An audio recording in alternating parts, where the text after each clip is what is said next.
Graça e paz da parte do nosso Senhor Jesus Cristo a todos. Amém? Como é bom poder estar de um culto de adoração ao nosso Senhor, renderes louvores, que a nossa vida seja sempre um instrumento do Senhor a cada instante. Verdade? Hoje nós tivemos aqui pela manhã, e aqueles que acompanharam aqui o momento da escola bíblica, nós fizemos um treinamento em espanhol, com a participação da igreja. Foi muito legal, porque o pessoal é meio tímido, né, para falar um outro idioma, e não é tão difícil, né? Descobrimos que não é tão difícil. Então a gente tem sempre desafios, né? Esses desafios acompanham a nossa vida de crente, né? Meu nome é Jonas Duarte, eu sou pastor, estou pastor ali na Igreja Batista Central de Cascavel.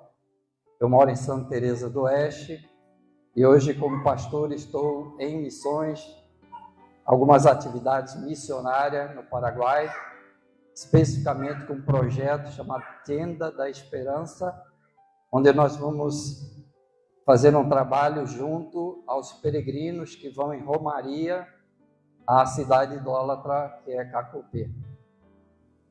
E eu sou formado em bacharel em teologia, pós-graduado em psicanálise clínica, capelão escolar, capelão hospitalar e hoje aposentado no meu trabalho secular. Então, hoje eu me dedico integralmente à obra missionária. Então, eu creio que, diante dessa apresentação, eu gostaria de falar um pouquinho sobre o tema de missões, né, que é a proposta. E para a gente não perder muito tempo, eu quero convidar os irmãos a abrir a sua Bíblia em Atos dos Apóstolos, no capítulo 16.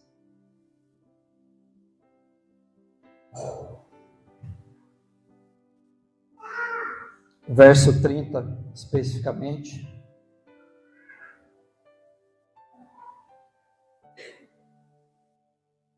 Nós vamos falar de missões, então.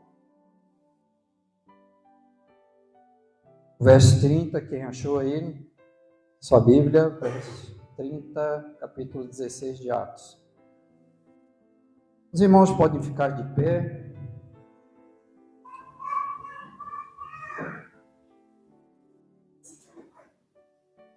Aqui é uma pergunta do carcereiro que vai nos ajudar a refletir sobre o nosso papel missionário. A palavra de Deus diz: depois, trazendo-os para fora, disse: Senhores, o que eu devo fazer para ser salvo? Feche seus olhos. Pai querido, em nome de Jesus, nós queremos apresentar a Tua palavra de uma maneira com muito respeito, muito temor ao coração dos Teus filhos, hoje reunidos em culto de adoração ao Senhor. Que essa palavra possa trazer um entendimento, uma visão do Teu plano de missões para as nações. De maneira especial, fale ao coração da Tua igreja, através da ação do Teu Santo Espírito, Deus Espírito Santo, abençoando, também alimentando e também despertando para a obra missionária. Oramos com perdão dos nossos pecados em nome de Jesus. Pode se assentar. Senhores, o que eu devo fazer para ser salvo? Amados irmãos e irmãs, nós olhamos ao redor e podemos perceber que existem centenas de pessoas que ainda não foram reconciliados com Deus por meio de Jesus Cristo. Seria natural até que aquelas pessoas que já tiveram uma experiência com Jesus, de reconciliação da parte do Espírito Santo, soubesse da responsabilidade de compartilhar o plano de salvação para que todos tenham a oportunidade de crer em Jesus Cristo. Mas, infelizmente, não é assim. O grande problema é que quando essa missão ela não é priorizada, nós temos o grande impasse que a igreja hoje está sofrendo até de uma doença espiritual. O fato disto acontecer é porque nós seguimos a tendência frequente de colocar muitas de outras questões de interesses pessoais acima dos compromissos com Jesus. Isso mesmo. Mas uma pergunta, como assim? Vejam, olhando para o registro histórico, aqui nesse texto, pois você pode ler mais atentamente, você está com a sua Bíblia aberta, nesse texto, do 27 até o 34, vamos perceber que quando Paulo e Silas, eles chegam a Filipos, tiveram a oportunidade de pregar o Evangelho a uma mulher chamada Lídia, que abriu o seu coração para o Evangelho. E essa mensagem das boas novas a levou, como o pastor disse, a ser batizada. Ela creu e foi batizada. Num outro dia, eles libertaram uma mulher endemoniada. Endemoniada, no termo bíblico, significa sobre a posse daquele que a detinha, o inimigo das nossas almas. Então é endemoniada, não é demoniada. O texto certo é endemoniado. Então, uma ninhada de demônios. E foi por conta disso que eles foram acusados diante daquelas autoridades e foram açoitados e presos, os pés amarrados aos troncos, sem uma justa ou um justo julgamento.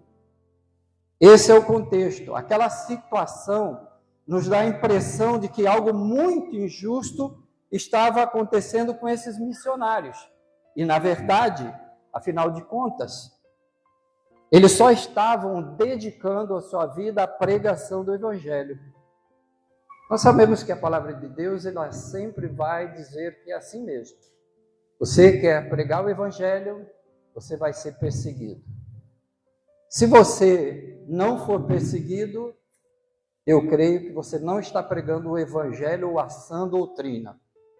Agora, a gente pode pensar, quem não ficaria indignado com essa situação, vendo Paulo e Silas, se você estivesse lá na linha do túnel do tempo, e você estivesse vendo isso, os irmãos daquela época, a igreja reunida ali, não ficaria indignado?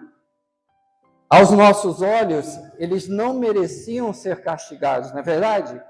Muito menos serem presos por causa da pregação do Evangelho. Hoje nós vemos missionários perseguidos, a igreja perseguida, só pelo fato de estar anunciando a Cristo às nações não alcançadas.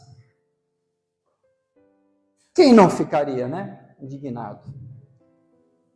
Até os indignados ali, talvez eles questionariam, pensando assim, mas por que Deus permitiu que algo desta natureza aconteceu ali com Paulo e Silas? Por que Deus? Então, a culpa vem primeiro de Deus, Certamente a indignação passa por esse caminho. Possivelmente, aí eu posso arriscar, que a nossa reação numa situação semelhante a esta também seria de ficarmos indignados. e de reclamar e de murmurar, mas a percepção de Paulo e Silas era bem diferente dos irmãos lá e também a da nossa percepção. Continuando a leitura bíblica desse texto, nos diz que à meia-noite ambos estavam orando e cantando hinos de louvor ao Deus eterno, a Jesus, o Rei da Glória. Foi quando então acontece um terremoto, abala os alicerces da prisão, e o texto vai dizer que, dando oportunidade, porque as cadeias foram as portas todas abertas, e dando oportunidade para aqueles presos todos fugirem. E o que seria natural, né? Eu acho que a coisa que o preso mais quer é fugir, né? Imagina vendo a porta aberta, vai perder a oportunidade? Não vai, né? Talvez esse desejo da vida dos presos é ver uma porta aberta para eles poderem sair. Mas aí o carcereiro, vendo que isso aconteceu, traz uma lamparina, vendo, e puxa uma espada para tentar se suicidar. Imediatamente ele estava apavorado, porque ele sabia que os juízes, os pretores, certamente o culpariam disso e a vida dele já não valeria mais nada, né? Mas Paulo bradou e disse para ele não fazer mal nenhum, porque nenhum deles havia fugido, todos estavam ali. Então, Paulo impede o fugitivo de se matar. Então, o que nós vemos nesse cenário? Uma pessoa desesperada a ponto de tirar a própria vida, em função daquela situação, que tudo estava acontecendo. Ele percebeu e isso impactou ele tremendamente com todos aqueles fatos e acontecimentos ali. Aquele terremoto, os louvores, eles ali injustiçados, cantando, adorando ao Deus e demonstrando aquele homem ao ponto de ele poder parar e refletir naquele momento. Quantas vezes nós também não estamos vivendo situação semelhante de desespero diante das situações? Eu estou com a minha filha enfrentando agora um câncer maligno no intestino e já algumas pessoas me questionaram porque não estou lá ao lado dela. Eu disse, a minha resposta foi, eu tenho um trabalho para fazer para o Senhor. E eu confio que o Senhor pode fazer melhor do que eu estar lá, nesse momento. Então, tem coisas que nós precisamos eleger determinadas prioridades. E aquele homem, diante daquela situação, ele faz essa pergunta crucial. Senhores, o que eu devo fazer para ser salvo? Agora eu fico pensando que Paulo e Silas poderiam, naquele momento, aproveitar aquela situação e poderiam ter feito inúmeras exigências que atendessem às suas necessidades pessoais, mas não. Na visão de Paulo e Silas, focado na obra, no trabalho que o Senhor tinha colocado em suas mãos, mesmo injustiçados, eles não poderiam perder a oportunidade. E ali eles pregaram, o texto diz que eles pregaram aquele homem e a sua família. E somente depois de todo esse episódio, aí sim, eles têm as suas feridas lavadas e receberam uma refeição digna. Será que eu e você conseguiríamos ter as mesmas prioridades? O que tem sido mais importante para nós? O nosso bem-estar ou o cumprimento da missão? Então, tudo isso aqui é um pano de fundo para nós compreendermos sobre o propósito de missões. Eu quero convidar vocês agora a dois textos que nós vamos falar especificamente sobre o tema, porque essa pergunta nos ajuda a entender esse propósito. Então está em João, capítulo 4, no verso 34 e 35.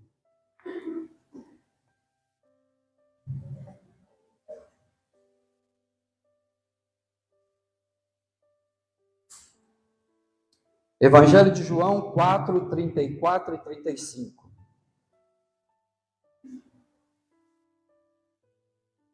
O texto diz: Disse-lhe Jesus: a minha comida consiste em fazer a vontade daquele que me enviou a realizar a sua obra. Não dizeis vós que ainda há 4 meses até a ceifa?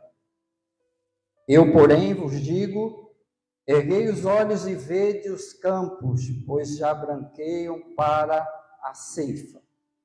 E agora, Lucas, capítulo 10, versículo 2.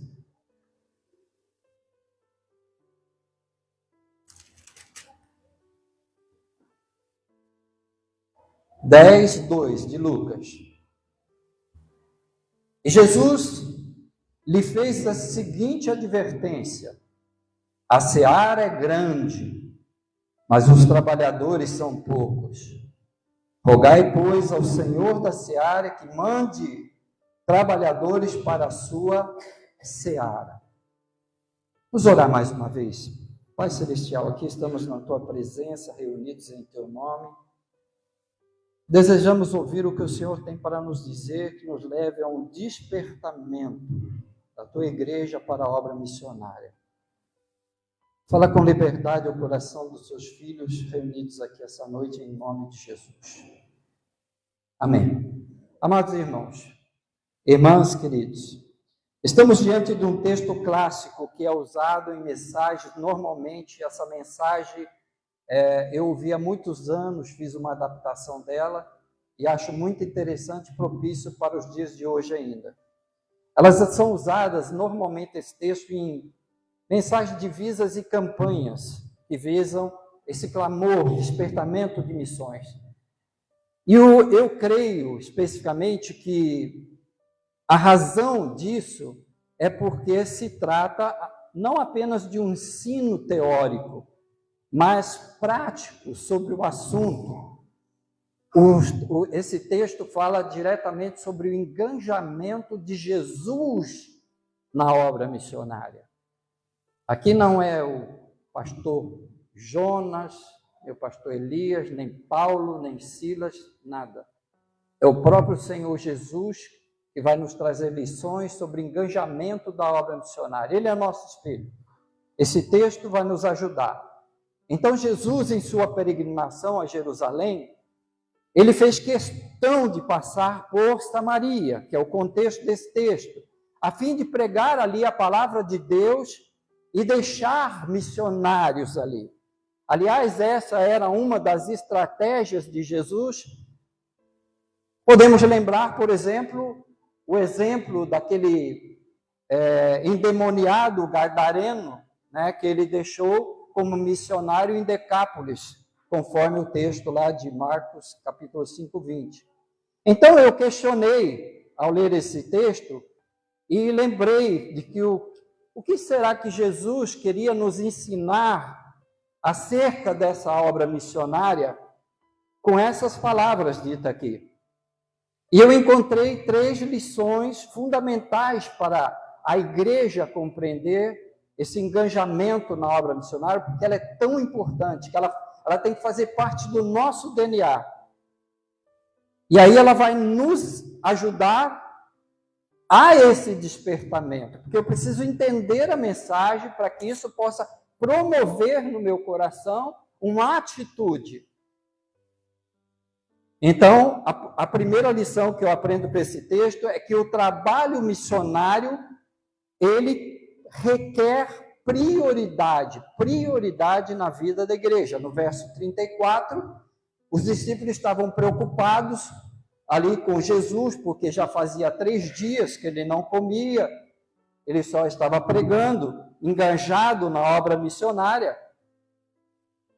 E aí eu vejo, existe uma frase interessante que alguém disse que enquanto a igreja ela não se despertar para a obra missionária, quer dizer, envolvimento total, todos os atos de um culto, desde a escola bíblica, tudo tem que estar envolvido missões, pregação do evangelho.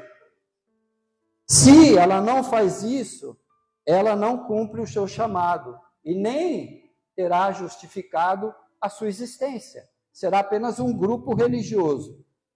Paulo também, ele vai dizer, lá em Atos 20, 24, ele vai dizer isso: em nada tenho a minha vida preciosa por mim mesmo. Então, o que é importante? Qual a prioridade? Agora eu chego ao tema dessa mensagem específica, que está em Efésios 5,14. Efésios 5,14 vai dizer: desperta tu que dormes. Quem é que está dormindo? Quem precisa ser despertado? É o incrédulo ser despertado para a obra missionária? Não, ele precisa de salvação primeiro. Quem precisa ser despertado então? Quem precisa acordar? Quem precisa ver os campos estão brancos, a seara? Precisa mais trabalhadores. Quem são os trabalhadores para a seara do Senhor? A nossa nossa dificuldade em relação à obra missionária, seja local ou externa, é porque não a priorizamos. É isso que acontece. Na verdade, não são lá os nossos próprios interesses, o nosso bem-estar, o nosso conforto, que sempre está em primeiro lugar. Missões é desprezada quando ela concorre diretamente com os meus interesses. Toda vez que demanda um esforço, uma dedicação, um empenho ou uma renúncia de determinada coisa, isto acontece porque não priorizamos na nossa vida cristã. Fazendo isso, nós estamos demonstrando que não estamos priorizando a ordenança de Jesus em nossas vidas, porque não há como priorizar a ordem e negligenciar a sua obra, a sua vontade. Não tem como. Isso nos traz para a segunda lição. A segunda lição que nós aprendemos com essa mensagem de Jesus é que o trabalho missionário, no exemplo de Jesus, ele requer uma urgência. Os discípulos estavam preocupados com a comida, com a alimentação. Ele está dizendo no texto, ele fala aqui: a minha comida consiste em quê? Em fazer a vontade do meu Pai. Nós precisamos entender que missões não é uma tarefa para amanhã, para daqui a 4 meses, 1 ano. Ela requer, amados, uma prontidão, uma emergência, prontidão imediata, estar disposto imediatamente para a obra. No capítulo 5 de Lucas, quando Jesus chama Pedro, ele lava as redes, o texto diz que imediatamente largaram tudo, imediatamente, para seguir a Jesus. Jesus disse que eles seriam pescadores de pessoas, almas. Então pense nisso. Missões é uma tarefa urgente, porque não temos garantias de que nós, ou pessoas, qualquer pessoa, que nós deveríamos ter pregado, talvez tenham outra oportunidade. Todos os dias pessoas morrem sem alcançar salvação. Essa é a realidade. Todos os dias morrem pessoas. E a Bíblia, ela nos diz esse trágico destino.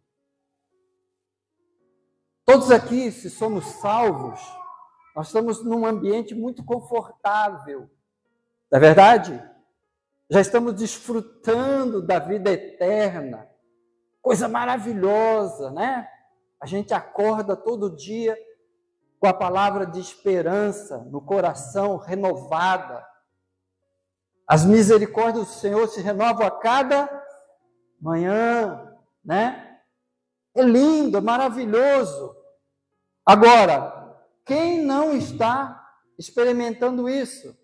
Então, a nossa responsabilidade é entender que tem pessoas que nesse determinado tempo pode estar morrendo sem ouvir a palavra de Deus, sem ter tido a oportunidade. A pregação do Evangelho, a Bíblia diz que a fé vem pelo ouvir, mas o ouvir o quê? Pela pregação da palavra de Deus. Não é pregar qualquer coisa, não é falar qualquer coisa, é pregar a palavra de Deus. E como ouvirão se não tem trabalhadores da seara? Então, missões é uma tarefa urgente. João, no capítulo 9, verso 4, vai dizer assim: trabalhe enquanto é dia, porque a noite logo vem e que ninguém vai poder trabalhar. A noite aqui, nesse texto, pode até muito bem nos referir ao fim da oportunidade de fazer algo. E isto se refere a mim e às pessoas que deveriam ter pregado o Evangelho.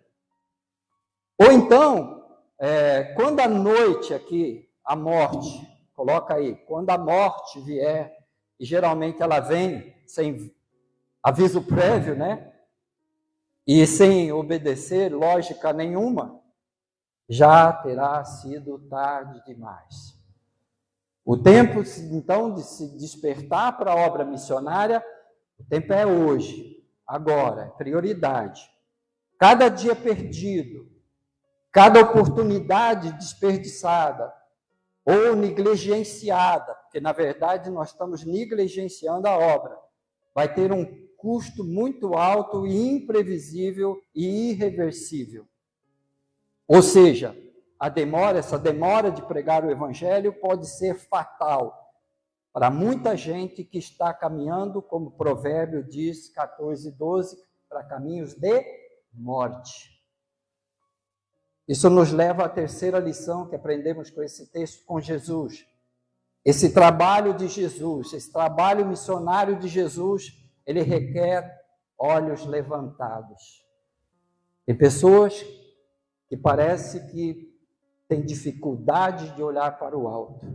O verso 35, ele vai dizer, tem uma palavra aqui no grego, epairo, que significa levantar. Levantar os olhos significa ampliar a sua visão, enxergar mais longe, enxergar o que os outros não têm, ou que eles têm negligenciado, você conseguir enxergar isso. Ou seja, enxergar fora de si, além de si, olhar além do aqui e agora. Resumindo tudo isso, é enxergar, ver o que Jesus, o Espírito Santo, Deus vê. É olhar com os olhos do Espírito. Missões precisam ter os olhos levantados. Este olhar levantado nos ajuda a enxergar que os campos estão brancos. Jesus mandou olhar os campos. Você olha com os olhos levantados, ao longe, chegando longe. Eles estão brancos.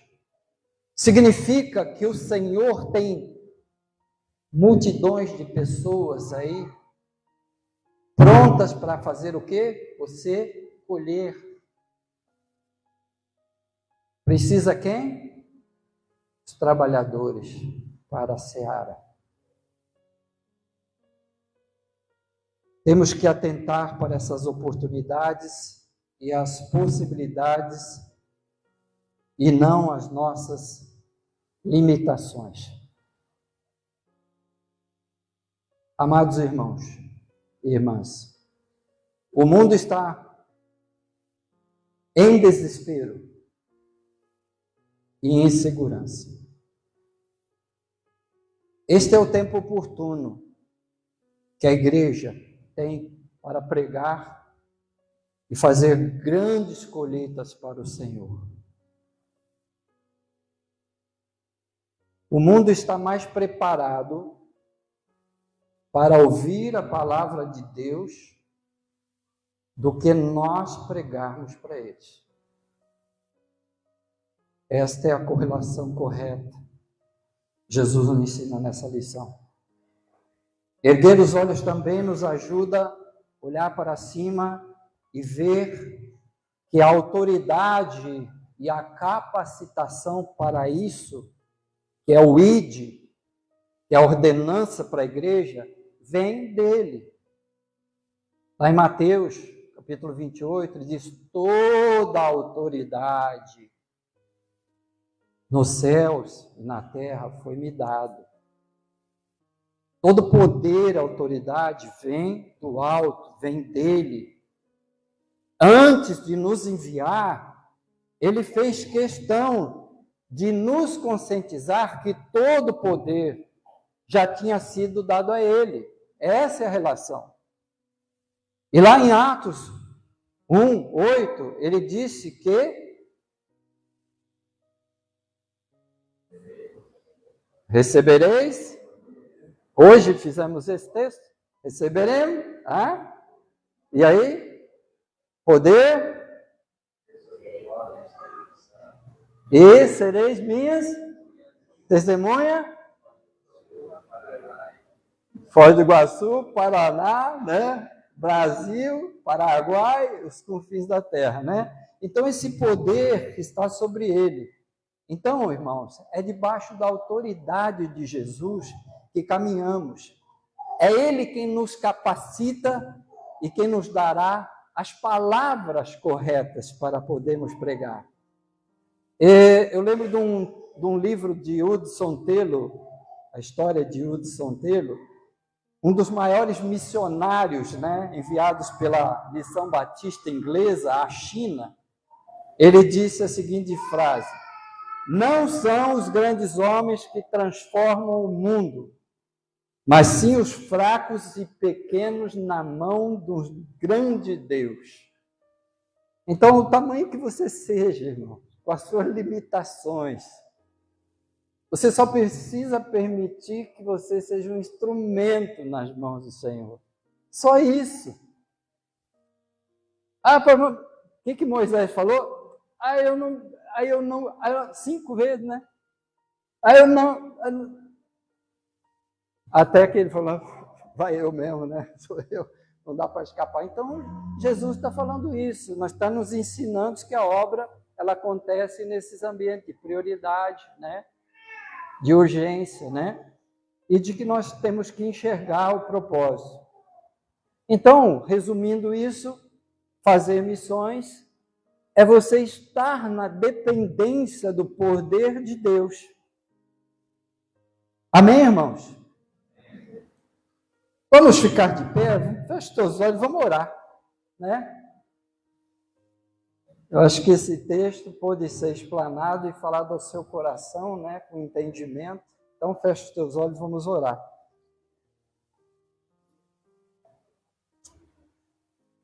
Tudo que Jesus espera de nós é disposição para a sua obra. Ele se encarrega do resto. Eu não sei quais têm sido as suas desculpas, as suas negligências, nem as suas limitações, mas é tempo de despertamento espiritual para a obra missionária. Para isso, nós precisamos deixar essas desculpas, as nossas negligências, nossas limitações de lado.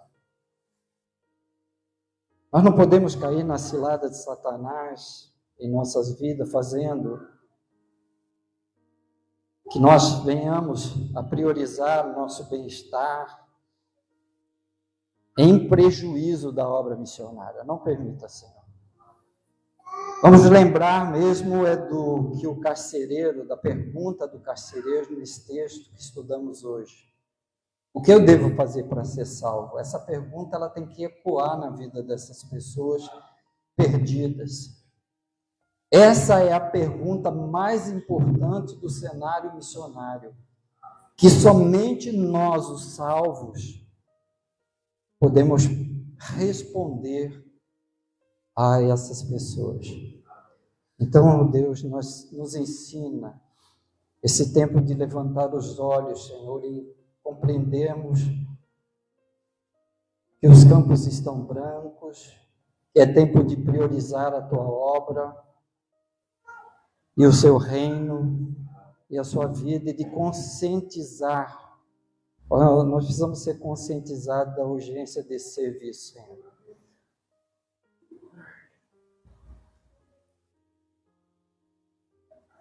A gente talvez precise lembrar dessa questão da colheita, que os frutos que não são colhidos no tempo oportuno, eles apodrecem e já não servem mais. Isso significa que Jesus conta comigo e com você. Nós, os batistas, sempre ouvimos dizer, Senhor, que missões se faz com os pés daqueles que vão, com os joelhos daqueles que dobram e ficam, e com as mãos que contribuem. Essa noite o Espírito Santo está nos despertando. Quem irá? Eu lembro de um hino, Senhor, uma estrofe, que sempre fala ao meu coração, o hino 92 do cantor cristão, que diz assim: morri na cruz por ti, que fazes tu por mim? Morri na cruz por ti, que fazes tu por mim? Senhor Jesus, a igreja está reunida, Senhor, Tu que fala aos corações. O Senhor, nesta noite, confirme aqueles que estão sendo despertados para a Tua obra e aqueles que já estão envolvidos, que eles ainda mais se comprometam, entendendo a prioridade, a urgência desta obra que o Senhor conferiu a nós. Oramos em nome de Jesus, como igreja reunidos aqui em Teu nome, na orientação do Espírito Santo. Em nome de Jesus. Amém.